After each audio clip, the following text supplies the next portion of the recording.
Buenos días, estimados amigos, estimados seminaristas aquí que me acompañan y todos aquellos que me están viendo por el internet. Hermanos, terminamos la conferencia pasada con el premio de los que guardamos castidad en el Apocalipsis, capítulo 14, del 1 al 5. He aquí el Cordero, voy a volver a repetirlo porque me parece muy importante, el premio de la castidad. Vi y aquí al Cordero que estaba sobre el monte de Sión, y con él 144,000 que llevaban su nombre y el nombre de su Padre escritos en sus frentes. Oigan eso. Y oí una voz del cielo como voz de grandes aguas, como voz de gran trueno, y la voz que oí era de citaristas que tocaban sus cítaras y cantaban un cántico nuevo delante del trono de los cuatro vivientes y de los ancianos. Y nadie podía aprender el cántico sino los 144,000, los que fueron rescatados de la tierra. Estos son los que no se mancharon con mujeres y son vírgenes. Estos son los que siguen al Cordero a donde quiera que vaya. Estos fueron rescatados de entre los hombres como primicias para Dios y para el Cordero, y en su boca no se oyó mentira, son inmaculados. Aquí tenemos pues el texto extraordinario del Apocalipsis, traído nada menos que por el discípulo amado Juan. Entonces tenemos que de aquí en adelante todos los cristianos que van a leer este texto y estos textos de la Sagrada Escritura van a guardar castidad. Por eso creo yo que los siglos de mayor castidad fueron los 200 primeros años, 250 años primeros después de la muerte del Señor. El Señor muere en el año 33 y en el año 97 muere el primer pontífice, o sea, San Clemente. Es decir, quiero probar que la castidad fue una virtud propia y la virginidad fue propia del cristianismo, que la frase de Orígenes es la más exacta, que el Hijo de Dios trajo la virginidad del cielo a la tierra. Entonces, esta castidad se predicaba para todos los cristianos. No era únicamente sacerdotes y obispos, no. Era para todos los cristianos y lo es todavía. Y lo es todavía para todos los cristianos y católicos. Que no es lo mismo ahora que antes, porque ahora la corrupción es miedosa, pero esta castidad, lo que quiero probar con los textos de la Biblia que ya hemos leído, es que es la herencia del Antiguo Testamento al Nuevo Testamento, y es la enseñanza de Jesús especial. El que quiera ser mi discípulo, que se niegue a sí mismo, tome su cruz y que me siga. Hay eunucos que los hicieron los hombres, pero hay eunucos que se hicieron a sí mismos por el reino de los cielos. Es la castidad y el celibato sacerdotal. Pero generalmente las personas creen que la castidad la guardamos o debemos guardar los sacerdotes. No, la castidad es para todos los fieles, porque todos estamos consagrados, como dice San Pablo en la carta primera a los Corintios, capítulo 6, todos estamos consagrados a Dios. Por lo tanto, debemos guardar castidad todos. Ahora lo que quiero con esta conferencia es mostrar la unión que hay entre los apóstoles y el Apocalipsis con los primeros convertidos y los primeros obispos y los primeros teólogos, que se llaman padres de la iglesia. La conexión que hay entre la enseñanza del Señor y de los apóstoles que siguieron al Señor, la práctica de los apóstoles que termina con San Juan en el año 100 o 104, en el año en que murió, y que fue recogida toda esta tradición especial de interpretación de los libros sagrados por San Ignacio de Antioquía, San Policarpo y muchos cuyos nombres escribieron, pero cuyos nombres no se encuentran, no lo sabemos por la historia.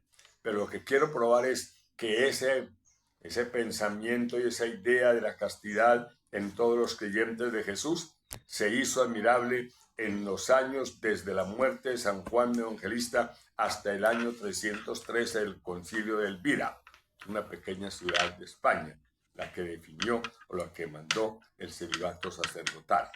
Entonces, lo que quiero con esto probar, con estos textos que vamos a ver hoy, empezamos a probar que la castidad fue practicada prácticamente por la gran mayoría de todos los católicos convertidos, todos los paganos convertidos al catolicismo, y por sus obispos. Tenemos el primer libro que habla de eso, la Didache, con J, la Didache. Este escrito no se conoce su autor. De pronto puede ser uno de los apóstoles. De pronto, no sabemos. Como tampoco sabemos nosotros quién escribió la carta a los hebreos. Y esa es la carta más grande sobre el sacerdocio de Jesucristo. Debió haber sido un apóstol inspirado por el Espíritu Santo, pero no sabemos cuál. Se le atribuyó por muchos siglos a San Pablo. Más de 1500 años se le atribuyó a San Pablo. Y últimamente los especialistas dicen que la carta a los hebreos no es de San Pablo. Pues bien, la Didache es prácticamente el primer libro escrito y dice así, es una palabra que significa enseñanza. Didache en griego, enseñanza, y con la que se suele conocer abreviadamente la obra llamada Instrucción del Señor a los gentiles por medio de los 12 apóstoles. Instrucción del Señor a los gentiles por medio de los 12 apóstoles. Es una colección de normas morales, litúrgicas y organización eclesiástica. No sabemos el autor. No sabemos el autor. Pero sí sabemos que más o menos fue escrita en el año 70. O sea, 37 años después de la muerte de Cristo.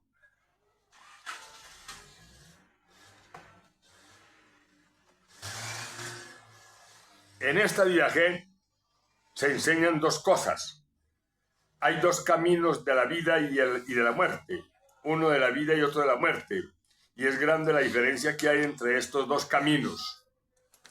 Bien, el camino de la vida es el cumplimiento de los mandamientos de Dios. Y después nos dice claramente, el segundo, el mandamiento de la muerte o doctrina es no matarás. Perdón, el primer mandamiento, no matarás, no adulterarás, no corromperás a los menores. Oigan todo lo que dice este primer escrito del cristianismo. Es que esto es importantísimo, esto es histórico.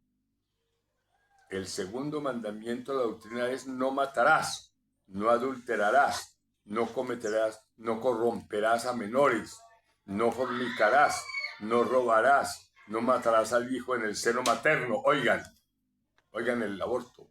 Oigan el aborto desde el principio, el primer escrito del cristianismo. No practicarás la magia o la hechicería. No quitarás la vida al recién nacido. No codiciarás los bienes del prójimo. No perjudicarás, no darás falso testimonio. No calumniarás, ni guardarás rencor. No serás doble de mente o de lengua, pues la doblez es lazo de muerte. Tu palabra no será mentirosa ni vana, sino que la cumplirás por la obra. No serás avaro, ni rapaz, ni hipócrita, ni malvado, ni soberbio. No tramarás planes malvados contra tu prójimo. No odiarás a hombre alguno, sino que a algunos convencerás, por otros pagarás, a otros los amarás más que a tu misma propia alma. Sé manso, pues los mansos heredarán la tierra. Los sucesos que te sobrevengan los aceptarás como bienes, sabiendo que no sucede nada sino por disposición divina. Este texto extraordinario, donde enseña la castidad y rechaza el adulterio y rechaza la fornicación, este texto es importantísimo para saber y para entender que los apóstoles predicaron exactamente la doctrina del Señor y que vienen estos que llaman padres de la iglesia, o sea, el eslabón entre los apóstoles y los doctores de la doctrina, se llaman padres de la iglesia, transmitieron las tradiciones y lo que se creía y se hablaba entre los católicos en ese momento. Vuelvo a repetir, segundo mandamiento, no adulterarás, no corromperás a menores, no fornicarás, no robarás, no matarás al hijo en el seno materno. Importantísimo este texto que se llama de la Didaché, o sea, la instrucción del Señor por medio de los apóstoles. Quiere decir que esto fue lo que enseñaron los apóstoles del Señor. Esto es importantísimo, todos estos textos de la Sagrada Escritura y sobre todo de la tradición.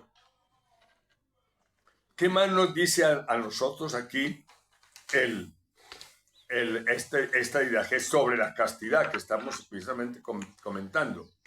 Dice así: no pongáis a prueba ni a examen ningún profeta que hable en el espíritu, porque todo pecado será perdonado, pero este pecado no será perdonado. Con todo, no todo el que hable en espíritu es profeta, sino el que tiene el modo de vida del Señor. En efecto, por el modo de la vida que vive el profeta, se distinguirá también el verdadero profeta del que no lo es decir, el del falso. Miren, para distinguir los profetas en ese momento, cómo exigían que era de buena vida, que daba ejemplo. Si no daba buen ejemplo, no podía hablar, ¿cierto? Bueno, tenemos aquí otra instrucción de este primer libro de Didaché. Es muy largo. Yo estoy citando únicamente a lo que se refiere a la castidad. Dice así: los obispos y los diáconos, ya había obispos y diáconos de los apóstoles y obispos después de la muerte de los apóstoles, se deben elegir dignos del Señor. Oiga pues la elección de los sacerdotes y los obispos, dignos del Señor. Deben ser hombres mansos, tampoco deben ser amantes del dinero, sino que deben ser sinceros y probados en todo, porque ellos también les sirven a desempeñar el ministerio de los profetas y de los maestros. No les deben despreciar, ya que tienen entre ustedes el mismo honor de los profetas y de los maestros. Aquí viene la enseñanza del respeto a los sacerdotes. Bien, entonces deben ser dignos del Señor. Por eso es que la formación en los seminarios es tan importante, de que el que va a ser sacerdote se conserve en gracia de Dios permanentemente. Y eso hay que aprenderlo en el seminario. Eso hay que aprenderlo en el seminario como una preparación especial. Tenemos pues el primer escrito de todos los escritos de la tradición. Esto es después de la muerte de San Juan. San Clemente Romano. Tenemos otro santo aquí y vamos a citarlo precisamente por eso. Dice muy claro: según San Ireneo, al que debemos la lista más antigua de los obispos de Roma, y tal como se reconoció mucho más tarde en el canon romano de la Santa Misa, es el tercer sucesor de San Pedro, Lino, Cleto y Clemente. Clemente el tercero después de San Pedro. Quizá conoció a San Pedro y a San Pablo. Por eso decimos que estos son discípulos de los santos apóstoles, porque estos, Policarpo y Ignacio de Antioquía y estos primeros escritores, conocieron a los santos apóstoles. Por eso decimos padres de la iglesia, los primeros discípulos de los apóstoles, la era apostólica. Bien, entonces tenemos aquí, en este pasaje de San Clemente Romano. ¿Qué nos dijo San Clemente Romano? San Clemente Romano nos dice muy claramente lo siguiente. Tenemos lo de San Clemente Romano. Guarda la inocencia sobre la castidad. Guarda la inocencia. Los benignos habitarán la tierra y los inocentes serán dejados sobre ella, mas los inicuos serán exterminados de ella. Muy clara la enseñanza del Papa en las cartas. Fue el primer pontífice que escribió cartas a sus fieles. Fue el primer pontífice y una carta a los corintios, como San Pablo. Bueno, entonces, guarda la inocencia y atiende a la rectitud, pues el hombre pacífico tiene descendencia. ¿Qué más nos dice San Clemente Romano? Nos dice San Clemente Romano lo siguiente: ahora pues, como seamos una porción santa, practicamos todo lo que atañe a la santidad, y así huyamos de toda calumnia, de todo abrazo execrable e impuro. Oiga, muy claro lo de lo de San Clemente Romano, de las embriagueces y revueltas, las abominables codicias, el odioso adulterio, la abominable soberbia, porque dice Dios en la Escritura, resiste a los soberbios, pero a los humildes da su gracia. Estamos pues probando con los padres de la Iglesia que hablan sobre la castidad del pueblo cristiano. Escribió varias cartas. Entonces en estas cartas nos dice eso. ¿Qué más nos dice San Clemente Romano? San Clemente Romano recomienda la virginidad. ¿Cómo les parece que la virginidad del Antiguo Testamento no era apreciada? ¿Por qué? Porque se cree, dicen los teólogos, que todo el pueblo esperaba estar emparentado con el Mesías prometido. Luego las mujeres del Antiguo Testamento no tuvieron ese gusto de consagrarse vírgenes al Señor, sino que todas querían estar casadas para estar emparentadas con el Mesías prometido. Como era una familia grande de 12 tribus, querían estar todos emparentados con el Mesías prometido y no sabían de cuál venía. Vinieron a saber de cuál venía cuando el Señor le dijo a David que sería el padre del Mesías prometido. Antes no. Entonces la virginidad en las mujeres no fue una virtud religiosa, sino, y recordemos muy claro que la hija de Jefté, como Jefté hizo un voto de sacrificar al Señor, el primero que saliera a saludarlo en el triunfo de la guerra, se lo sacrificaría al Señor, creyendo que saldría su perro amado, y salió fue su hija. Y entonces, entristecido, tuvo que mandar a su hija, y su hija le pidió permiso para estar un mes o varios meses en los montes llorando su virginidad con sus amigas. Entonces, la virginidad como virtud es solamente cristiana. Y vamos a dar, después de que demos lo que dijeron los santos padres, daremos los ejemplos hermosos de niñas desde 12 años consagrándose como vírgenes al Señor. Entonces, ¿quién recomendó la virginidad? El primero de los papas, el tercero de los papas después de los apóstoles, San Clemente Romano. Ahí tenemos la enseñanza, pues, de San Clemente Romano. Bien, entonces vamos en todas estas cartas así a las enseñanzas de ellos. Dice aquí, tenemos después de San Clemente Romano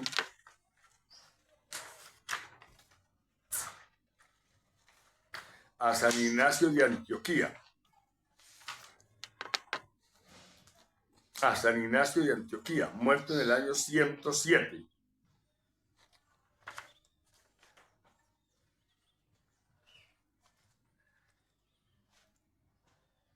Que también recomienda la virginidad.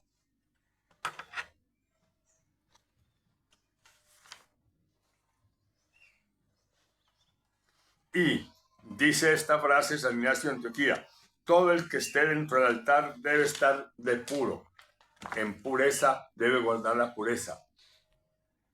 Todo el que esté en el altar. Es la enseñanza de San Ignacio de Antioquía. Tenemos otra enseñanza de San Ignacio de Antioquía. Si tú recibes el carisma de la castidad, no te des soberbia, no te vayas a creer más que el obispo, porque en esa época había obispos casados. Entonces, si había sacerdotes célibes, le dice, si tú recibes el carisma del celibato, el carisma de la pureza, no te creas más que el obispo, debes ser humilde, dice San Ignacio de Antioquía. En el año 104 cuando muere. Estamos que las enseñanzas que estoy diciendo ahora vienen de esa época, ¿cierto? ¿Cómo es la frase de San Ignacio de Antioquía? Es la siguiente: predica a los hermanos en nombre de Jesucristo que amen a sus esposas como el Señor a su iglesia. Si alguno se siente capaz de permanecer en esa castidad para honrar la carne del Señor, oigan la frase, el que guarda castidad, nosotros que guardamos castidad para honrar la carne del Señor, porque vamos a resucitar con Él. Para honrar la carne del Señor, que permanezca sin engreimientos. Si se engríe, está perdido. Y si se estimare más que el obispo, está corrompido. Esa es la frase de San Ignacio de Antioquía sobre la cuestión de la castidad. tenemos esa enseñanza maravillosa. Bueno, después de San Ignacio de Antioquía viene Papías de Hierápolis. No lo coloquemos porque no nos trae mucha enseñanza y no las hizo muy bien. No fue muy apreciado por los padres este señor Papías de Hierápolis.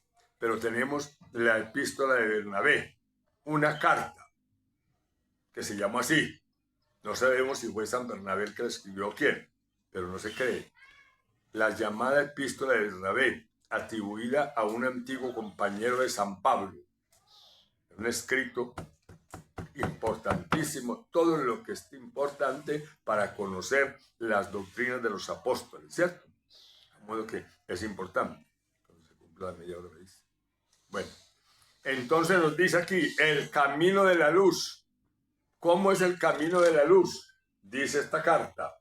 Vamos a leer lo que dice esta carta de Bernabé, que es muy importante. Vuelvo a decirles a las personas que no tienen conocimiento de lo que es la tradición y los padres de la iglesia, que estos textos son de una historia y de una importancia capital, porque demuestran la unidad que hay entre la fe de los apóstoles y la fe nuestra que nos viene por estos autores. Dice así, el camino de la luz es como sigue. Si alguno quiere andar su camino hacia el lugar determinado, apresúrese por medio de sus obras. El conocimiento que se nos ha dado para andar en él es el siguiente.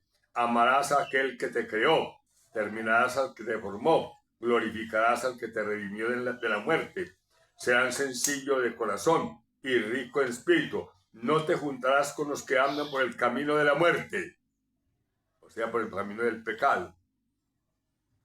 Aborrecerás todo lo que no es agradable a Dios. Odiarás toda hipocresía. No abandonarás los mandamientos del Señor.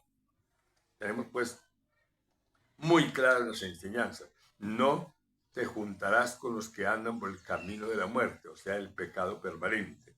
Era natural que escribiera esto el que escribió esta carta de Bernabé, porque los paganos se mantenían en orgías permanentes, en una cosa miedosa. Por eso el cristianismo fue completamente distinto de todo esto. Dice además la carta de Bernabé, no te acercarás a la oración con conciencia mala, o sea, en pecado. Este es el camino de la luz. Oiga, eso que es muy perfecto, y que lo siguieron mucho los conventos. Para la oración, estar todos limpios de pecado, porque es la unión con el Señor. Esta carta hace una explicación de cómo se deben cumplir cada uno de los mandamientos, diciendo cómo se cumple cada uno de ellos. Aquí tenemos enseguida otro libro de una importancia especial, que es el libro llamado El Pastor de Hermas, con H. No se conoce tampoco el autor, Pastor de Hermas. Entonces, este Pastor de Hermas enumera 7 virtudes, como 7 mujeres. 7 virtudes, el Pastor de Hermas. ¿Y cuáles son esas virtudes? El Pastor de Hermas dice que son la fe, la sencillez, la continencia. Oiga, eso quiere decir abstención del pecado de impureza. La ciencia, la inocencia, la reverencia y la caridad. Repito las 7 mujeres de que habla el Pastor de Hermas. Es un libro también de los primeros del cristianismo. La fe, la sencillez, la continencia, la ciencia, la inocencia, la reverencia y la caridad.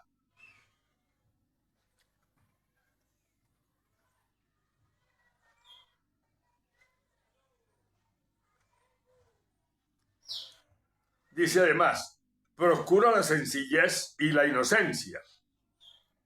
Serás como los niños pequeños, que no conocen la maldad destructora de la vida de los hombres.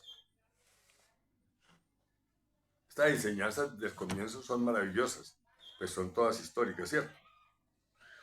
Bien.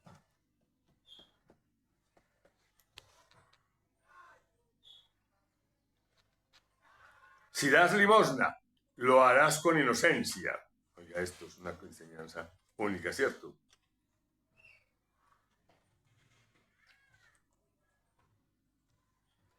Otra enseñanza de este libro maravilloso del pastor de Hermas. Otra enseñanza muy importante. No te llenarás del deseo de mujeres, de avaricia, mucho boato, de soberbia y altanería, y en fin, cuanto a estas cosas se acerca y se asemeja. Bien, pues las enseñanzas de estos primeros escritores del cristianismo.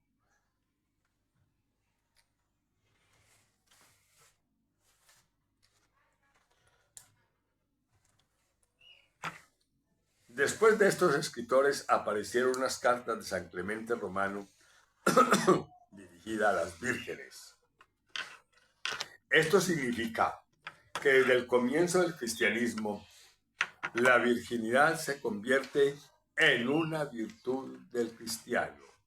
La castidad y la virginidad de las mujeres, se decían las mujeres virginidad y castidad de los hombres.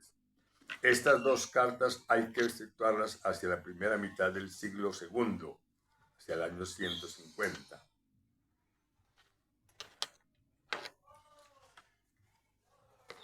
Hasta allí vamos pues dando todo lo que es de los padres de la iglesia sobre la castidad. ¿No es cierto? Bueno.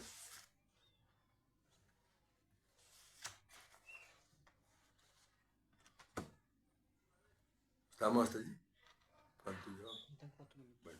Entonces tenemos, para resumir esta conferencia, que es importante, la importancia que tienen los escritos todos con autor conocido o desconocido de las enseñanzas que recibieron de los santos apóstoles. Y los santos apóstoles recibieron del Señor, para indicar que nuestra doctrina de hoy viene de los santos apóstoles y que hay una conexión de ellos porque los primeros están enseñando esto. Dejamos para la próxima conferencia hablar sobre San Justino. Pero digamos para terminar que San Ignacio de Antioquía es el primero de los obispos de la iglesia que declara que la Virgen, al dar nacimiento al niño Jesús, permaneció virgen. Es decir, desde el año 100 para acá, la veneración de la Virgen comienza a coger una fuerza increíble. Y la declaración de San Ignacio de Antioquía es extraordinariamente bella, que la Virgen María, concibiendo el Hijo de Dios, había permanecido virgen, porque no había tenido contacto humano, sino por obra del Espíritu Santo. Esa defensa de la virginidad de la Virgen María, la más grande que se ha dicho, y es de San Ignacio de Antioquía, que muere en el año 107, y era obispo de Esmirna.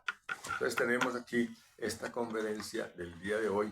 No los alargamos más porque le hacemos la media horita de conferencia con el fin de que estas conferencias nos indiquen a todos los católicos que no ha perdido de valor ninguno la castidad entre los católicos, ni riesgos.